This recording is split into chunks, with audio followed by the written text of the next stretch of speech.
ইউনূস সরকারের সামনে একটা বড় ধরনের বিপদ চক্রান্ত তো আছেই, তবে আমার মনে হয় যে এই ধরনের সিদ্ধান্ত যখন অ্যাসালম গ্রুপ নিচ্ছে তখন ইউনূস সরকারের উচিত এটার বিপরীতে পাল্টা সিদ্ধান্ত নেওয়া অ্যাজ সুন অ্যাজ। আমাদের বক্তব্য সোজা সাপটা, জনগণের পক্ষে আমরা কথা বলি।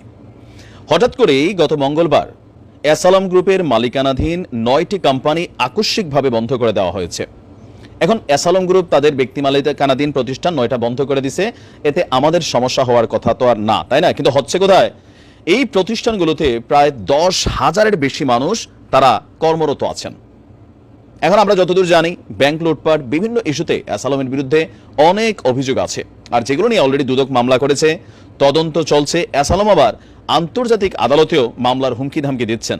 এরই মাঝখানে হঠাৎ করে কর্তৃপক্ষের একটা নোটিশে 9টা কারখানা আকস্মিক বন্ধ হয়ে যাবার পরে এই প্রতিষ্ঠানগুলোতে চাকরিরত এই যে 10,000 মানুষ, তারা আসলে কোথায় যাবে? শ্রমিক, কর্মচারী প্রত্যেকেই চোখে সর্ষে ফুল দেখছেন, কারণ এই মুহূর্তে এত হাজার মানুষ কর্মসংস্থানহীন হওয়ার কারণে সরকারও বিপদে পড়তে যাচ্ছে।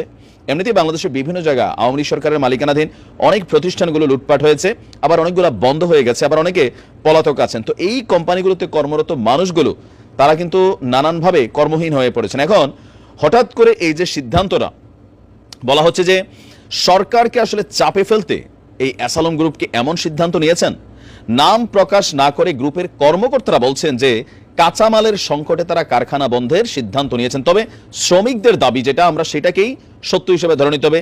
শ্রমিকরা বলছে না, এখানে কাঁচামালের তেমন কোনো সংকট ছিল না।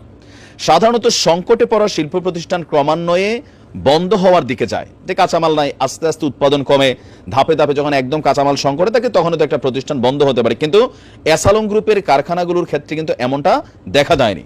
9টি কারখানা একই দিনে হুট করে বন্ধ হয়ে গেছে। ইভেন যারা শ্রমিক আছেন তারা একদম নাম সহ প্রকাশ করে তারা বলছেন যে একদিন আগেও তাদের কোনো ধারণা ছিল না যে আগামীকালকে এই প্রতিষ্ঠানটা বন্ধ হতে পারে। ইভেন তাদের বেতন ভাতার বিষয়গুলো এখানে উপেক্ষিত আছে। আর এই মুহূর্তে পরিবার পরিজন নিয়ে বড় ধরনের সংকটে পড়ে গেছেন আমাদের শ্রমিক ভাইরা। কর্ণফুলী উপজেলার S Alam refined sugar industries limited Jalaluddin Bappi নামক একজন বলছেন যে তিনি 18 বছর ধরে শ্রমিক হিসেবে কাজ করছেন। প্রতিদিনের মতন গত মঙ্গলবার তিনি কারখানায় কাজ করতে যান। দুপুরে তার চোখ আটকে যায় নোটিশ বোর্ডে। তিনি দেখেন বুধবার থেকে এই কারখানাটি অনির্দিষ্টকালের জন্য বন্ধ থাকবে। বেতন ভাতার কি হবে সে বিষয়ে নোটিশে কোনো ব্যাখ্যা নেই। এটি ছিল তার জন্য একটা মাথায় আকাশ ভেঙে পড়া টাইপের একটা নোটিশ। শুধু জালাল নন, তার মতন 10,000 শ্রমিকের একই দশা। শ্রমিকদের প্রশ্ন, নোটিশ দিয়ে কারখানা অনির্দিষ্টকালের জন্য বন্ধ ঘোষণার আগে তাদের বেতন ভাতা সুরাহা করা উচিত ছিল। অ্যাসালম রিফাইন্ড সুগারিস ইন্ডাস্ট্রিজ লিমিটেডের আরো অনেকে বলছেন কারখানা কখন খুলবে, আমাদের বেতন চলবে কিনা সেই বিষয়ে কোনো কিছু বলা হয়নি। এখানে আমরা দেখছি বিভিন্ন জায়গা থেকে আমরা শ্রমিকরা কেউ কেউ আন্দোলনও নেমেছিল।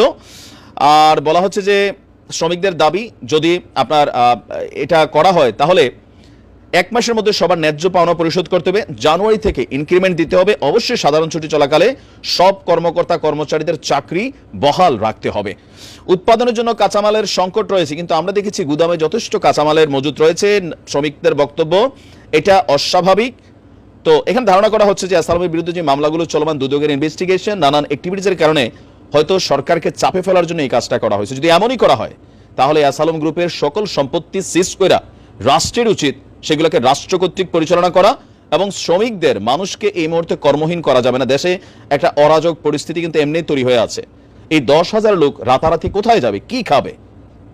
এরা দিনে আনে দিনে খাই টাইপের কিন্তু মানুষ, পেটে ভাতে এদের একটা বেতনের উপরে তাদের লাইফটা চলে।